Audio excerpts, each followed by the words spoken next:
Good afternoon, everybody. Thanks for joining us here on Your Health Matters. So that was a fun first hour, wasn't it? Yes, it was. I always learn so much when I talk with Gary. Such an inspiration. And a gentleman.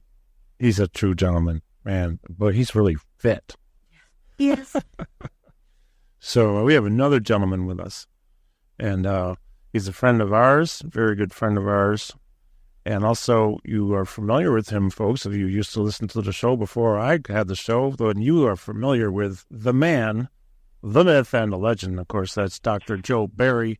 Dr. Barry, thanks for joining us. How you doing? Good. Thank you very much, Carl. Appreciate the opportunity. Good to hear you too, Elizabeth. Thank you. Listen, I am very impressed with what you've done with the show. You've got these, world-class people coming on. The list is endless, but the ones that that super impressed me, Michael Greger, Dr. Ryderson, Dr. Casey. I mean, you are killing it with getting world-class people on the air. And I think that's one of the great things about modern life is you're not stuck just listening to what the local people are saying, because frankly, the local people aren't saying much. But instead, they're exposing people to really the stuff that's not cutting edge necessarily. But it's stuff that's well known in the community, but not this community. Some of the stuff is cutting edge, but what you guys are bringing to the Syracuse audience, no one else is doing that. That's a great service. When my good friend Dr. Body asked recently, I said, there's no one who can replace him. He did acupuncture. He did hypnosis. But I met a guy that might come to Syracuse yesterday that does ozone therapy, infrared and ultraviolet light, hyperbaric oxygen. You can't get the people in upstate to give you hyperbaric oxygen, unless you've got a burn or non-healing wound. But if you want to try and improve your health, long COVID, you don't have a lot of options.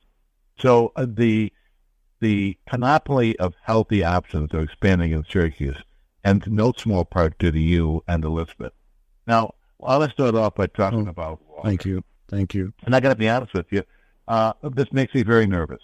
We're lucky we live in central New York. We've got lots of water. And we also have clean air, which makes the food our major source of pollution. But you've got to pay attention to the water. Now, I'm not talking about the microplastics.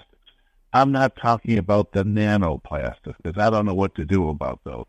But I'm talking about chlorine, and I'm talking about fluoride. One of my good friends, Doug Schrader, sent me a thing this morning that Judge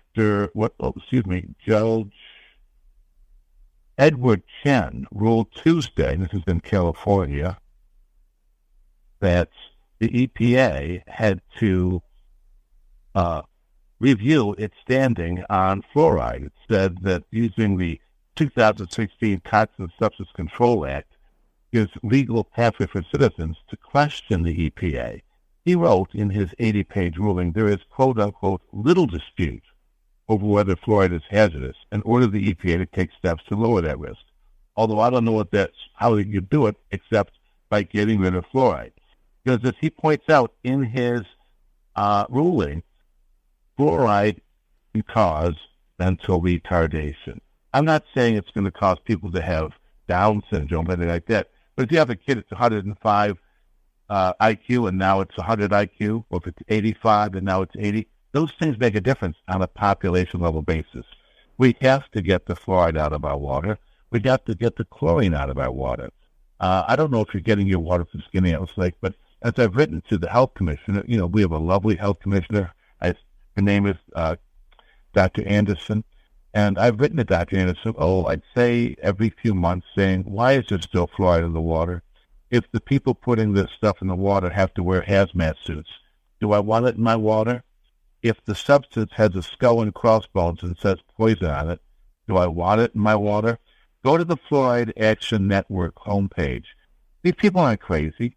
There's no industry that's supporting them, and they view this as a potential hazard.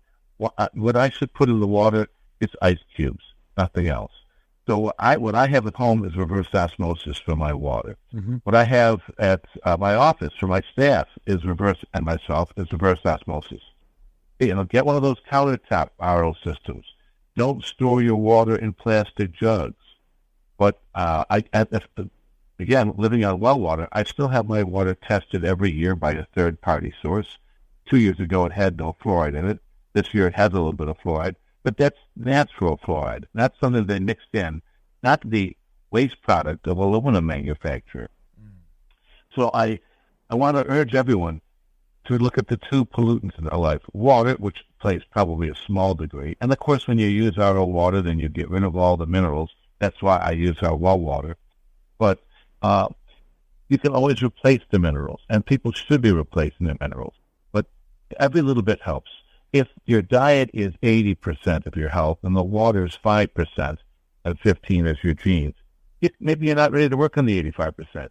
Work on the 5%. Clean up your water. And please, my people, please, don't drink your calories. Fruit juice is not for children. It rots their teeth. It's not for adults because it contains a lot of fructose. Without the pulp, it slows its absorption.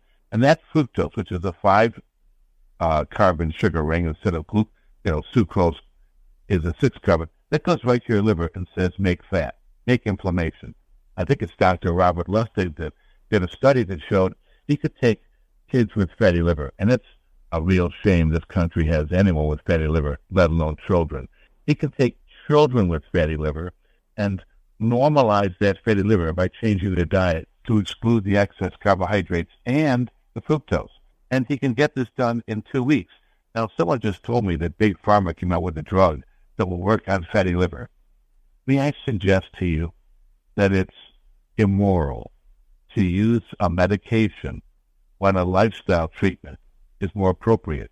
There are always risks to from taking a drug of any kind. Like when I see my depressed patients, I always tell them, I'm going to recommend a treatment for you that isn't going to cost you a penny, as the side effects are better sleep, better sex, better appetite, less risk of falling, better blood pressure, better sugar control, and this intervention is walking, exercising.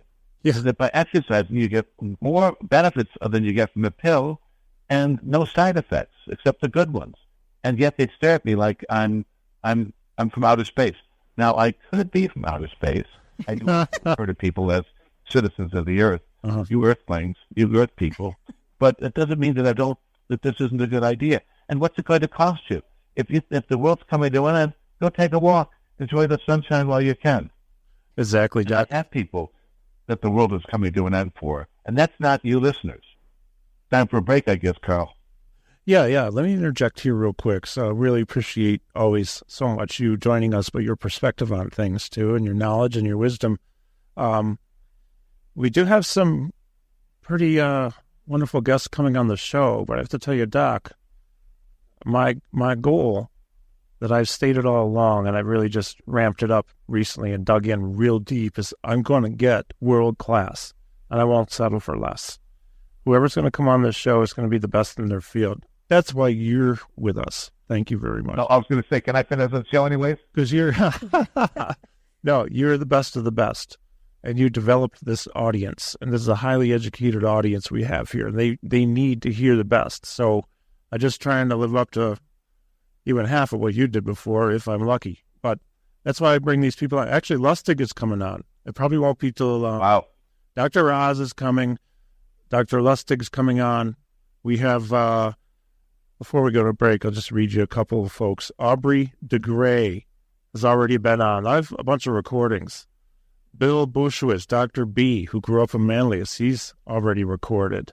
Ellen Langer of Harvard, author of The Mother of Mindfulness, plus author of Mindful Body. Kate Shanahan, Dr. Kate, talking about seed oils, how they can ruin your gut and your health and your life. She grew up went to JD. Molly Maloff, Jason Fung, Dr. Fung, obesity code, diabetes code, cancer code. We've already recorded. That'll air soon. And a host of others. So we just need to have world-class. That's why we got you here, Doc. So we're going to go out to a break. This is Your Health Matters, WSYR News Radio 570. We'll be back in a couple of minutes.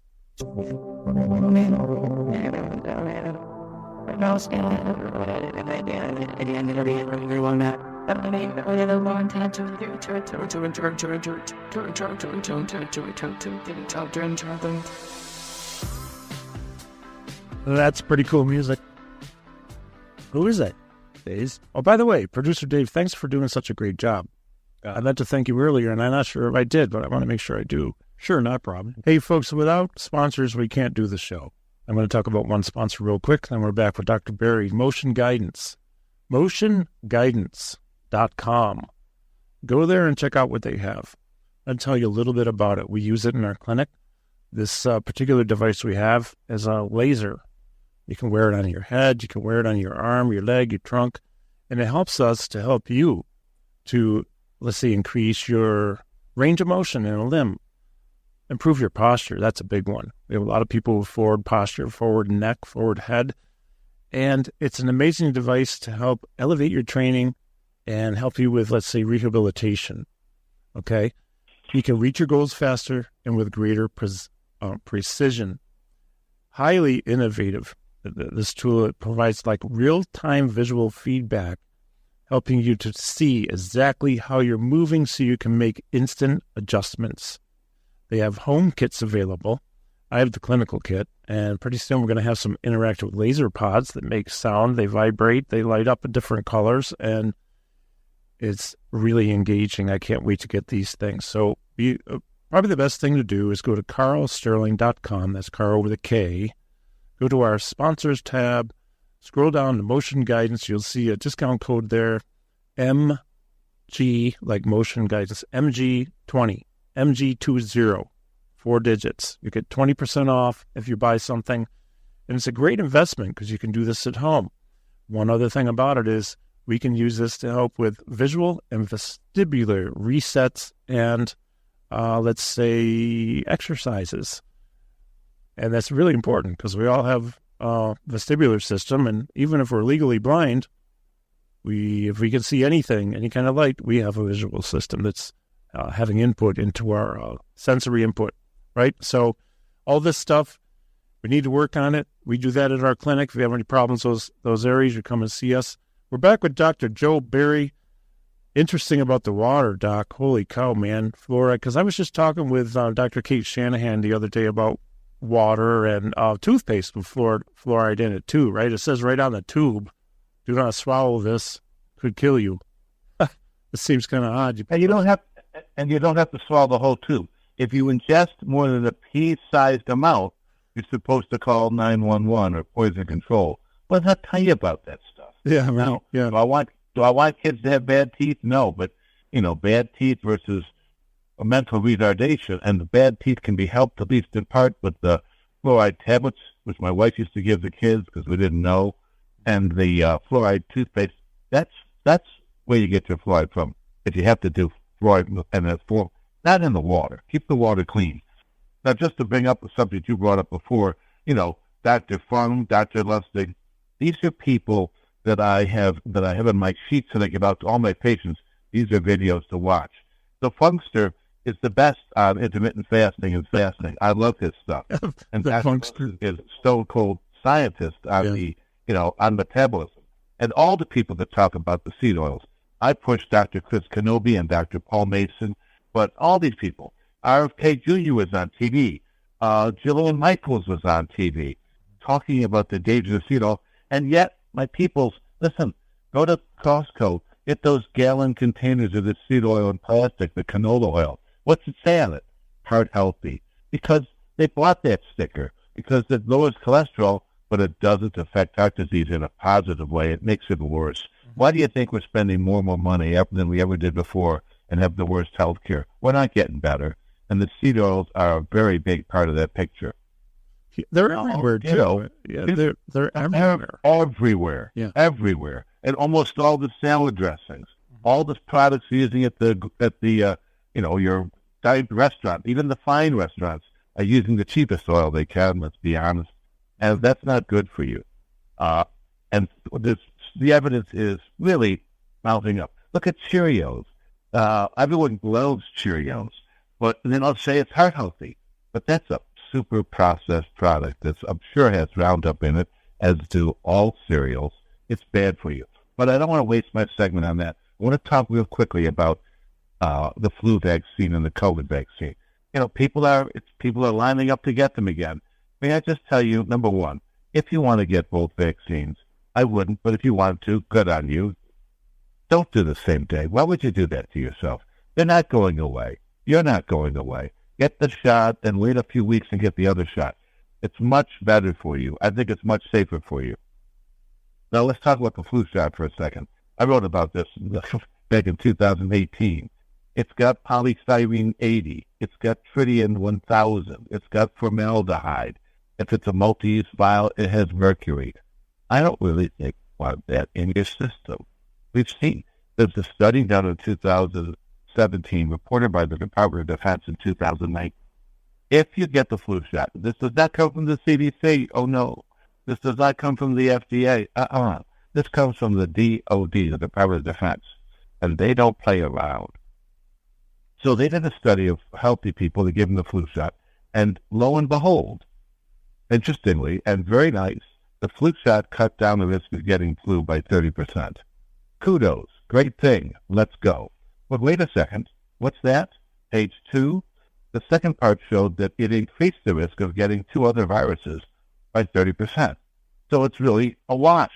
You may not get the flu, but you'll get one of these other 2 viruses. Oh, wait. What are these other 2 viruses?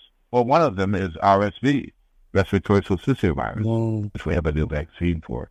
And the second one is coronavirus. That's right. This one study, which has never been refuted by anyone I know, says that if you get the flu shot, you can increase your risk of getting the COVID and the RSV. Now look at the data that comes from the Cleveland Clinic, not from Israel, not from Vietnam, who published this stuff, not from Europe, but from the Cleveland Clinic, and it showed that people that got more COVID shots got more COVID infections. Now, the flu shot itself, it used to be given to 15% of the population, and the sick and the young, but not everybody else. And now it's 60% to 80% of the population. But if you look at the published data from the American Lung Association, from the Centers for Disease Control, from the weekly morbidity and mortality charts, that's from flu and pneumonia, haven't gone down at all. So the flu shot works, and we now use it 4 times as much as we did before. How come the death rate hasn't gone down? We know from studies done on college students, that's PMID number 293-48203, in case you're wondering, that kids in college that got the flu shot, some of them still got the flu. I mean, this happens. Mm-hmm. And they measured the amount of viral shedding from the people that had the flu shot and got the flu, and people that didn't get the flu shot who got the flu. So they both had the flu. One group had the flu shot, one didn't. The group that had the flu shot was spreading much higher particles in their respiratory tract and in their secretions, their cough, their exhalations, than the people who were non-vaccinated. Wow. That's right. Mm-hmm. If you got the flu shot, you were more likely to spread as other people if you got the flu. Another study, PMID number 224-231-39, showed that kids who got the flu shot had more other infections. So this dovetails very nicely with that study that the DOD did. Another study, 218-80755, looked at T-cell mediated protection, and it showed that kids that are given the flu shot 1 year have less protection from pandemic flu the following year. So it is not an open and shut case. No. One of the doctor's office, why didn't you get a flu shot? What's wrong with you? I looked at the risks and benefits, and I said, I'm going to try and see if my own immune system can work. You should not be ashamed of saying no to a shot. You should not be ashamed of saying, I'm going to think about it, I'll get back to you. And I think that the doctors do a big disservice when we suggest that if you don't get the flu shot, somehow that's affecting me. Doc, I hate to say it, but we haven't done. We're going to head to a break. I'm so sorry to interrupt you. We're going to head out to a break in a minute, but no, this is gives a perspective, different perspective on this, and it's good to know this stuff, and I appreciate this so much. Okay, so we'll be back with Dr. Joe Barry after the bottom of the hour break. Thanks for listening. We'll be right back. We're back.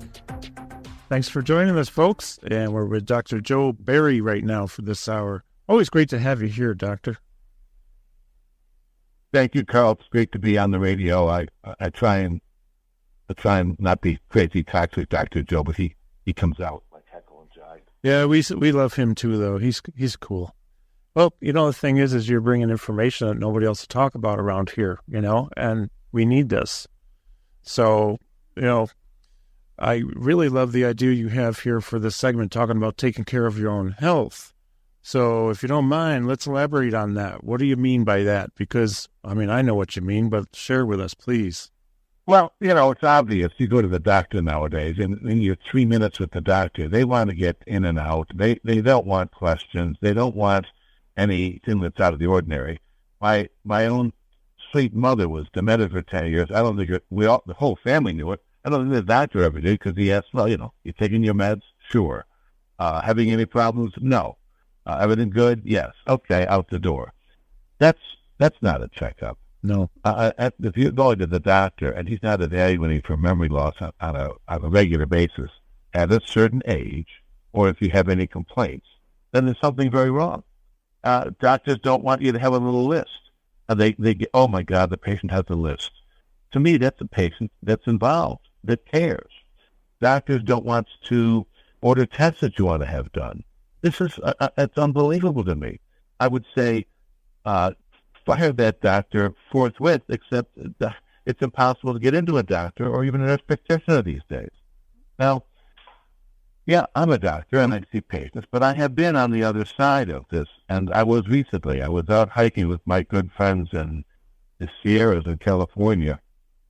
We had planned a daunting trip with thousands of fleets up and down every day and 10-mile trips every day, breaking because of weather. First it snowed, and then there were 2 days of rain. So we hightailed it out.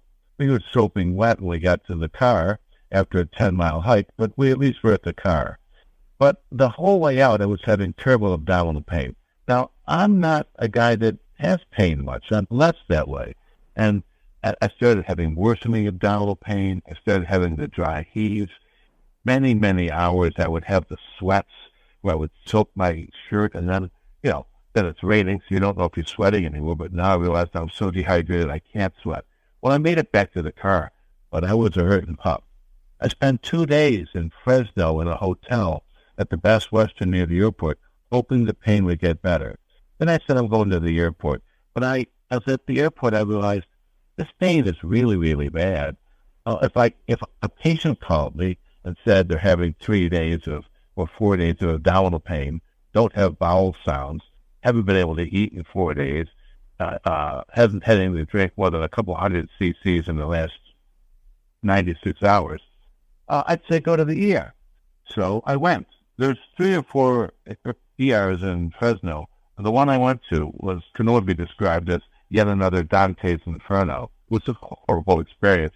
From 7 o'clock at night until 7 in the morning, they worked me over.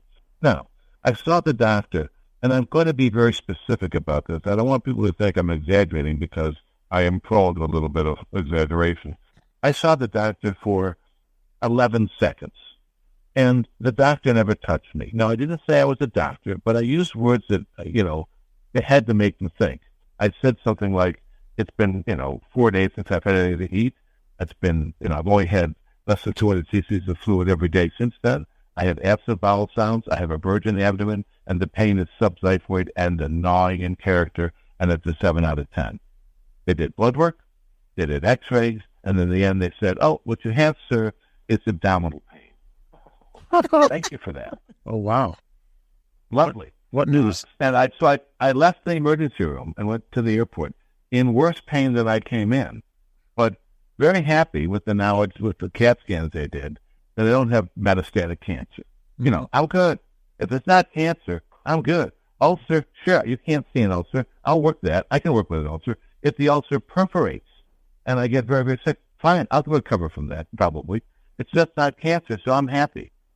So I limped home and got medicine and fixed myself. And that whole experience was horrible. Everyone in the emergency room was as uncompassionate as could be. And I'm not a whimperer. I don't ask anything special. I know what they're going through. I know what I'm into there. But it was just a dehumanizing experience that tells you of the state of medicine today. No, you've got to find a doctor you can work with. and it will be open to your questions and open to talking about your health, not your sickness, but your health. And so this is where you have to come in. You have to be the captain of your fate. Don't be another sheeple just doing what everyone else says. Don't trust what the government says in terms of your diet. You have to do your own. If the government was right, we'd all be walking around like Jack LaLanne. And I don't know who else, Jill LaLanne. But we're not. Look around you. People are not enjoying good health. You cannot put your faith in a medication. The medications will cover the symptoms that don't fix the underlying problem. You have to take charge of your health if you want to improve your health. If you're happy with the same old slouching to Gomorrah, that's fine. But if you want to try and improve yourself, you're not going to find it coming out of the medical profession. You're not going to go to the doctor's office and have to say, how about coming in for a 15-minute conversation about your diet? Let's talk about your exercise. Are you managing your stress? Let's talk today about nothing other than your sleep. They're not doing that. They're overwhelmed. Yeah. They're too busy. Well, I got a question for you. Well, actually, I don't have a question, but I'm going to start. I'm going to set up the question for Elizabeth because she has a question. And what it is you talk about advocating for your own health and blood tests and other tests. So you have a question about tests. First of all, I'm just going to also say that there's certain tests we can't get in New York State because only New York State, out of all 50 states, only New York State. My son's really upset about this too, and you know my son. He's like, why don't they do that? Yeah. Well, why don't they do that? Well, Elizabeth, you have a question too about testing, right? Yeah. How do you, like, a lot of the testing is tied to your insurance. So I was told I couldn't get a script to do a DEXA scan. They won't do it because all of a sudden it's 60 or 65 to get a DEXA scan to be covered by insurance. My doctor will not give me a script, even if I asked him for one, to get the DEXA scan. So I can't walk into a place and get a DEXA scan. So how would a person like me that wants to get a DEXA scan actually get a DEXA scan without a script? Well, I think that's a very good question, and it saddens me. I mean, this is America. This is the home of capitalism. I would think these radiology places would go, we'll give you a DEXA scan, we'll give you a mammogram. If you don't have a script, you have to pay instead of the insurance company, but you have a right to have this test done. I don't see why that's wrong. I think one of the options is you've got to find some type of doctor, a doctor that's open to this stuff, that has a license in New York State that can order it for you. And I'm surprised. I mean, people come to me, and I think I'm kind of an alternative, natural, rehabilitative, restorative, complementary doctor. But they'll come to me and go, oh, my nutritionist in Chicago, or my cancer coach in Glen Falls, or my holistic doctor in, Ogdensburg. So you have to, this is not an easy thing to do. But there is, I'm sure, a network of these physicians that will do televisits and get you the script. But, Elizabeth, come talk to me later. I'll take care of you. Okay. But in terms of regular people, now more and more laboratories are going direct to public and saying, listen, your doctor's not cooperating. You can get your GI panel done. You can get your cholesterol panels done, your insulin test. Dr. Michael Eads, the guy who looked at protein power in the 1990s, was the first doctor to order insulin tests on this patient. And I've had patient after patient tell me, or person, because my patients get every test they want. I like to inform people. I want more data. Data means I can analyze things. I can help you predict whether you're going better or worse. But an insulin test, one of the basic tests of inflammation, not available. But most doctors go, I don't know how to interpret it. No, that's so sad to me that that's the limit of their skill set. This is an up-and-coming thing. You can learn it. It's not, if I can learn it, you can. It's not that hard. And another area to me, which is really a tragedy, is like dementia. You go to the local doctors and have problems with memory, or your mom has problems with memory.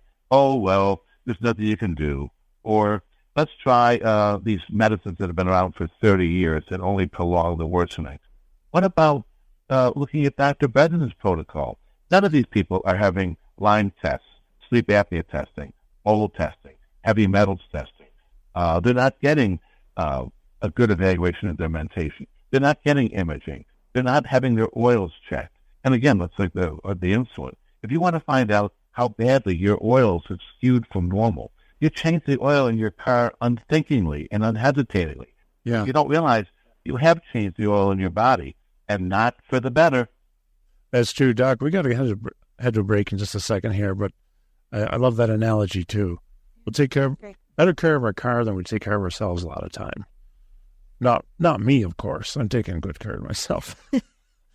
But when I learned so much from you, Doctor, and so many others we've had as guests here. I'm extra mindful these days on what I'm doing, what I'm putting in my body, and what I should be doing otherwise too.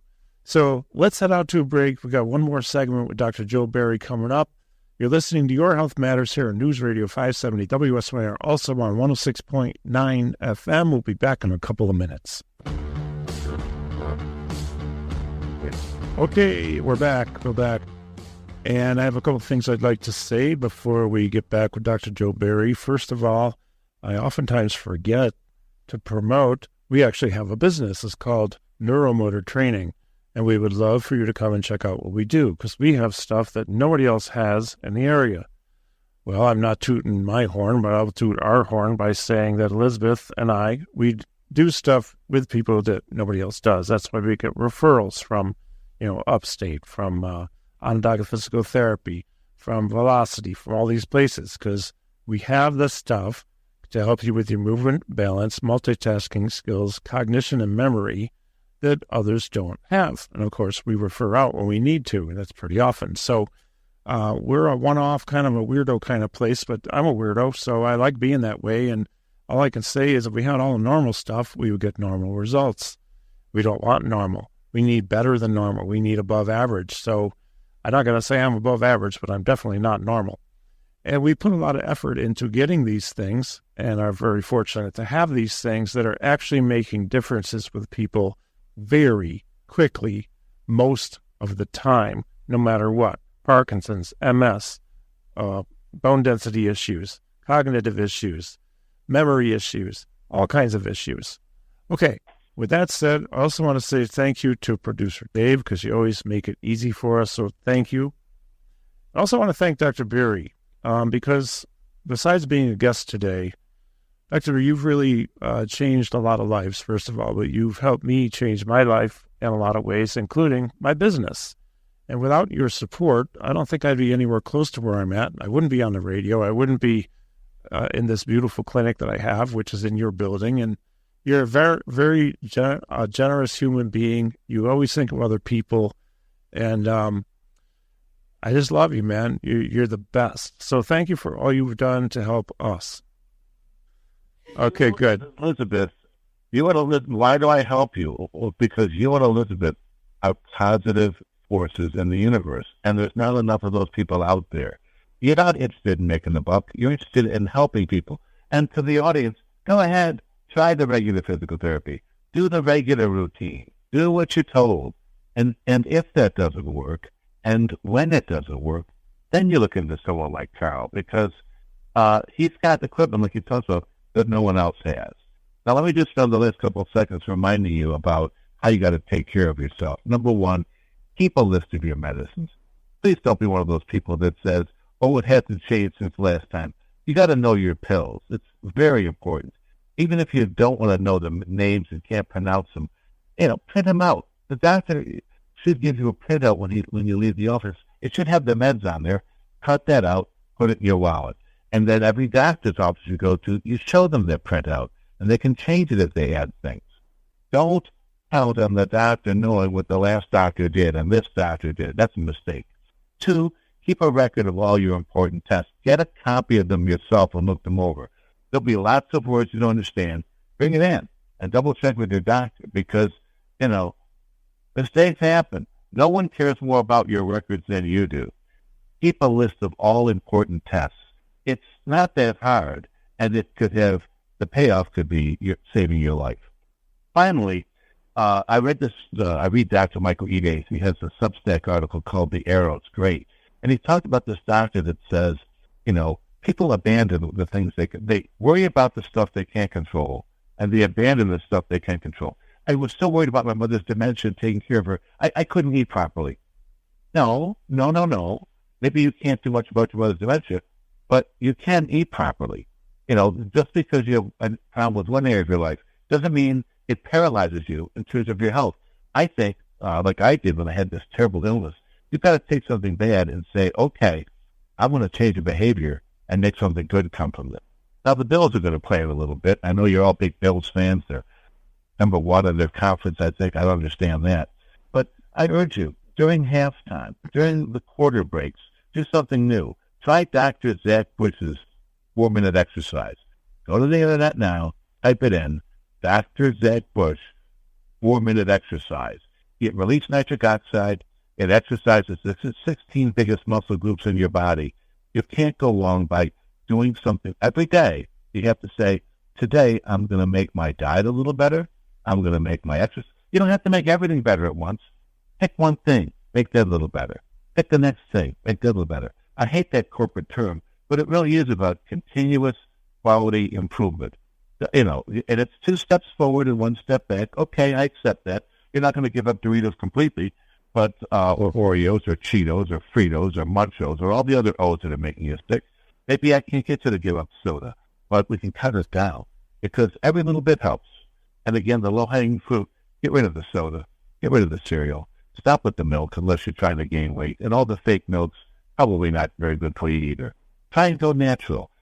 Protein and 2 sides. Follow what Dr. Fung says. There's so much good advice out there.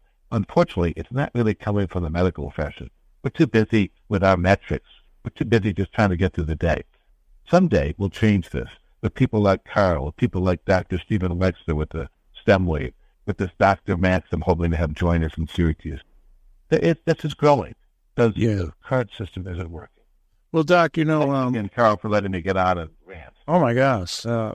Speaking of nitric oxide, I've got a conversation coming up on Thursday this week with Dr. Nathan Bryan. I don't know if you heard of him. He's like the nitric oxide king. So we'll have a show sometime in November about that. The other thing I want to say as a former drinker, if I can quit drinking, and it was a big problem for me, then you can quit whatever it is that you're doing. I just did a cold turkey. I didn't get help. I put the bottle down. That's it. End of story. Now, for me, drinking's the problem. I'm not saying you should never drink, although I don't think a lot of people should. But don't lie to yourself. If you know you have a problem with anything, whether it's sugar, anything, maybe you're eating too much candy or there's too much of those seed oils in the foods, but that's just what you're eating. And you know, okay, you got the great organic greens and all the great stuff in your salad, and you're pouring on this thick stuff that's got all the seed oils in it, and you know it's bad. Well, try to stop. Try to make a change a little at a time at least. Don't lie to yourself, folks, because you're only fooling yourself, and it's not going to help you in the long run. Also, when you come into neuromotor training, you're going to get a community feel, and people love it. We're not salespeople. We're just going to have you come in. We will welcome you with open arms and say, hey, check us out. All right. So, Dr. Berry, thanks a million for joining us. Really appreciate your friendship and your support. We'll have you on again soon. Yeah, we'll have you on again soon. And we got to head out, folks. Time is up. We'll be back next week with another episode and special guests. We can't wait to have you join us. Have a great, great week and stay moving. Stay moving, folks. Take care.